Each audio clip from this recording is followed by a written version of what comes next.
finally got one. Big thanks to my man, the League of Villains. Bought this off him. A Predator 2 trophy wall diorama. This is a joint from NECA. Been wanting to get one for a while.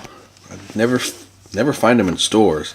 And then you got to order them online. The shipping for this thing is pretty pricey because this thing is heavy. I'm actually surprised how much weight is onto it, but definitely stoked to get one. Now I just got to get the little trophy pack. Some of these skulls I have. I think a few you have to order them, but I don't know. We'll have to crack it open, take some photos. I always feel it's quite rewarding when you've been after something for a while. Sometimes you just might have passed it over for a little bit and said, I'll get it later on.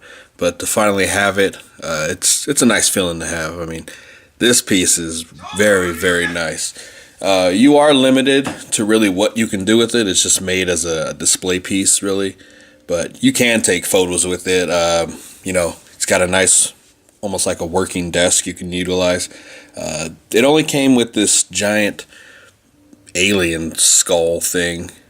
So you had to either collect all the Predators that have the skulls with them, or you buy the little specialty skull set they came out with, and I'm going to have to do that. I do have the human skull, but I'm not sure where it's at. But you can see it's in good scale with the rest of the Predators. I mean, he's not really supposed to be in there, but you can do whatever you want. Let's put in a City Hunter here. So, bam. I think it looks good. You can utilize, whatever you want to. Have him working on his craft, polishing up the skulls or whatnot. Do whatever you want.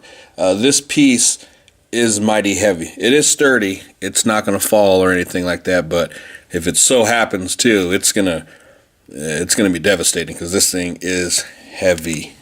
I mean, it's like all resin, so just be careful with that. But very, very nice piece. And NECA, once again, man, they are on fire with their work.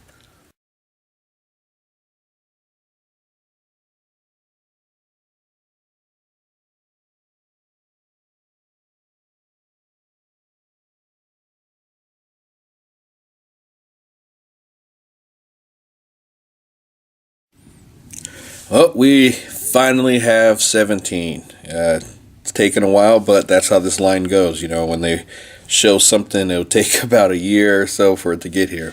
But nonetheless, I'm super stoked for this guy. He came out very, very clean. So here you got it. 17 and 18 together. We're waiting on 16, which that one drops in March, I do believe. So then we'll finally complete the Android situation. But focus on these guys. Figure Arts does an amazing job with these guys. Look at that face sculpt. Looks really, really good. The whole figure, head to toe, just looks incredible. I mean, the detail on the shoestring, everything. I did switch out the belt, which I'll show you the accessories in a minute, but you guys seen the articulation with these guys. And the thing I really, really love the most is a lot of joints are hidden, especially in the shoulder, the upper bicep swivel, even the waist. Everything is hidden. Of course, the elbows and the knees are going to be exposed, but that's, to be so. But everything just blends in so nicely with these figures. Absolutely incredible. Like I said, this is my favorite line. The reason why, I'm a huge Dragon Ball fan, but just the amount of detail and the care and love they put into this line is just second to none. I mean, these are fans that work on these figures. Not just some guy that just works at the damn store. Or the toy company, I should say. I mean, they put the actual care into all these figures. It's got just an enormous amount of different variations of hands. I mean, very, very cool. Couple different facial expressions. This one's is more, the grin.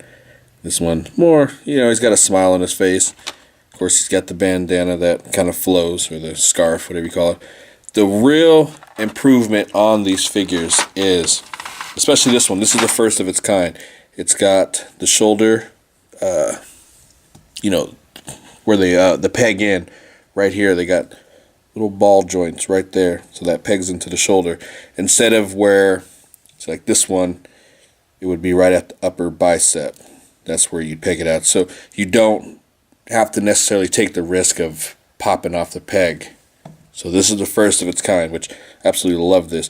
Now, I don't normally do, the folded arms on my figures, just because it takes, it's a risk I don't want to take, especially for the pegs breaking off. But this one is a lot better design. The ball joints are a lot bigger. So, and the only time I really put on these extra arms if I have an extra, Dragon Ball Z figure. Normally I always get extras, but I sold off all my other ones to my buddy so he can have his collection going. But other than that, man, I am so happy with these figures. Unbelievable. So let's take some more pictures.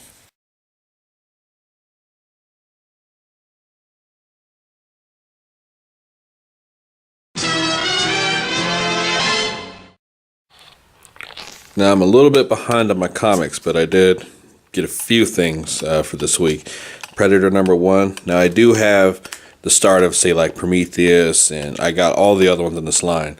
So I'm definitely looking forward to this Predator, see what they do with it.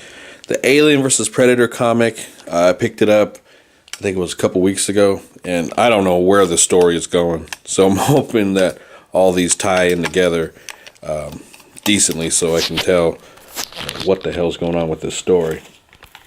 And then, of course, the final issue of Death of Wolverine. Really love this cover. I mean, that is really cool. The line's been going pretty good so far. I need to read the third one, so I'll do that this weekend. And, of course, I'm so behind on my Justice League. It's unbelievable how far back I am. Good God. But we'll get caught up. This was the biggest one for me. Deathstroke #1.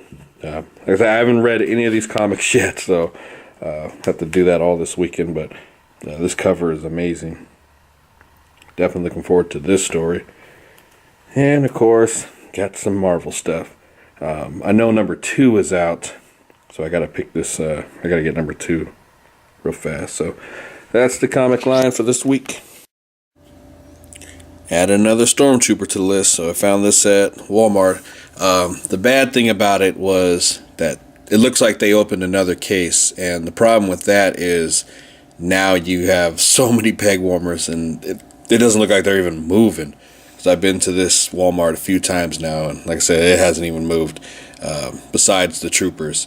So now you got an abundance of Han Solos and the Luke Skywalker on the peg, which they're not moving. So and it looks like, until those get taken down, then we're not going to see any more troopers for a while. In my area, that is, that Walmart.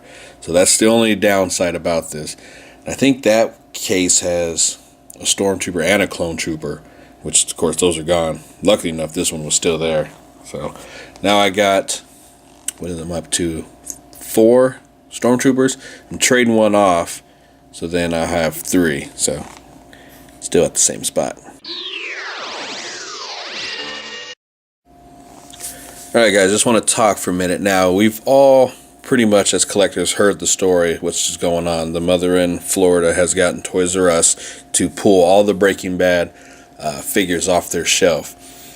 And I've heard her side of the story, which I can definitely understand, her concern. Going into Toys R Us, you see, this line of figures which represents, drugs, really. And how that could affect the kids. That's the only argument I can see out of that.